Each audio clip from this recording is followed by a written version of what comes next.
pala si Coach Key, ang coach na daddy pa. So para ngayong episode guys, may gusto lang ako share sa inyo kasi yun nga, unti-unti na binabalik ko sa sistema yung paglalaro ulit ng basketball, no? At dahil dyan, kailangan medyo bumalik ulit tayo sa pagpapakondisyon, no? Lalo na medyo nag-gain tayo ng weight. Kailangan natin pumayat, kailangan natin mag-exercise, kailangan natin magpapawis, no? Hindi lang para sa sarili natin, syempre para din sa pamilya natin, lalo-lalo na kung meron tayong anak na bata pa, kaya kailangan magpaka-healthy tayo. Ngayon nga, nagkaroon tayo ng opportunity na makapag-coach sa isang team. So, kailangan maging magandang halimbawa tayo sa mga players, no? Kaya, dapat makita nila na, si coach pala naglalaro din, si coach pala nagtitraining din, no? Ganon yung isa sa mga goal ko. Dapat maging magandang ehemplo tayo sa mga player natin, no? Inside and outside the court. Tayo ay actually naimbitahan ng isang grupo ng mga basketballista dito sa Marikina. Kaya shout out sa Hacienda Heights Open Run. So, meron sila mga Papawis Gaming. Nag-organize din sila ng Open League. Kaya para sa mga taga Marikina na gustong maglaro, gustong magpapawis, gustong mag-entry ng team nila, pwede nyo silang i-chat.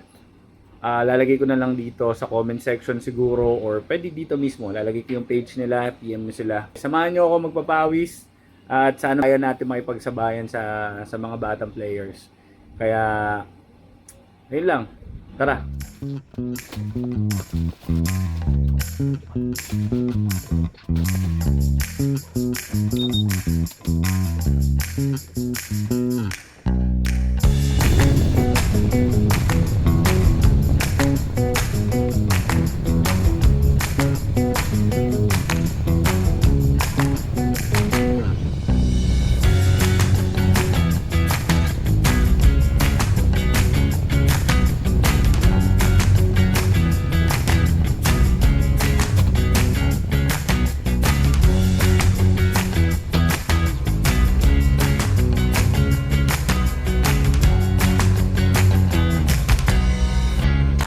At syempre, pagdating natin sa court, kailangan mag-stretching muna tayo para makaiwas tayo sa injury. At kailangan siguraduhin natin na gising na ang ating mga kalamnan bago tayo sumabok sa laro.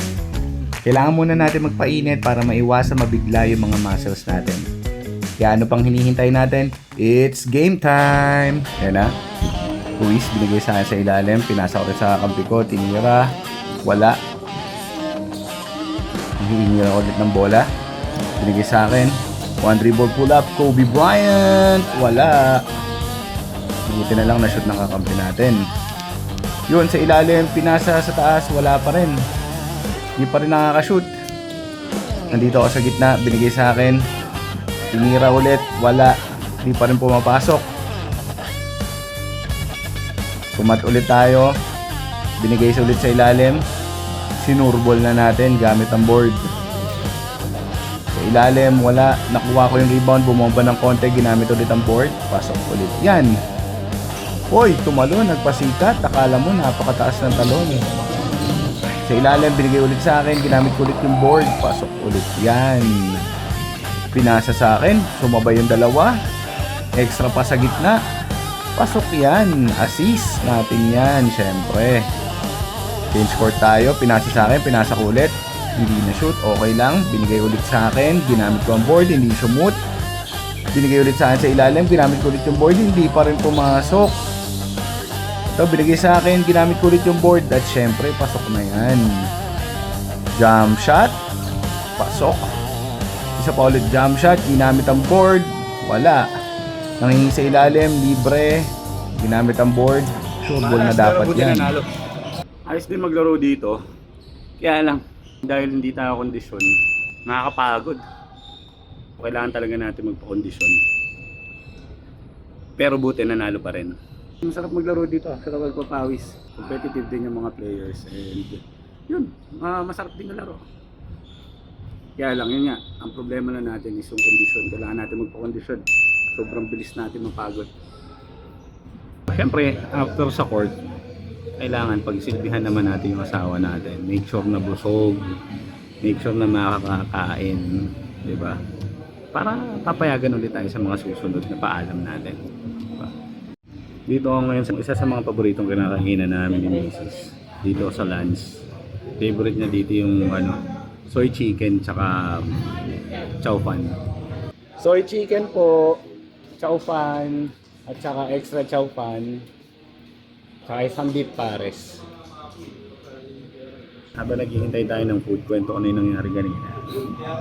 Yung nasa parking ako, nag-skid yung motor ko. So, sobrang basa kasi dahil nga umulan. Yung kasi, rubberized yung paint.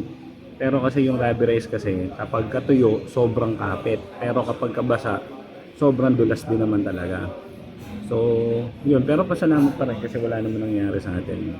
Hindi naman tayo nasaktan. Diba? Yung gas-gas sa motor, okay lang yun. Pipinturahan nyo, mapapalitan nyo. Pero yung tayo, hindi. Kasi sa panahon ngayon, kailangan ng puhunan natin yung sarili natin. Kaya dapat lagi tayong mag-ingat. Yun. Kaya sa mga nagmumotor din dyan, ingat tayo lagi, lalo na pagka umuulan.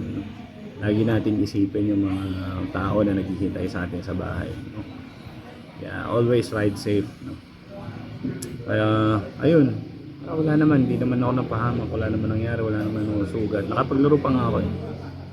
Kaya yun. Thank you pa rin. Thank you Lord kasi walang nangyaring masama, walang nangyaring kakaiba. Kaya yun talagang buhay, no? Hindi mo masasabi kung ano yung pwede mangyari sa isang kalsada. Kaya ingat tayo lagi.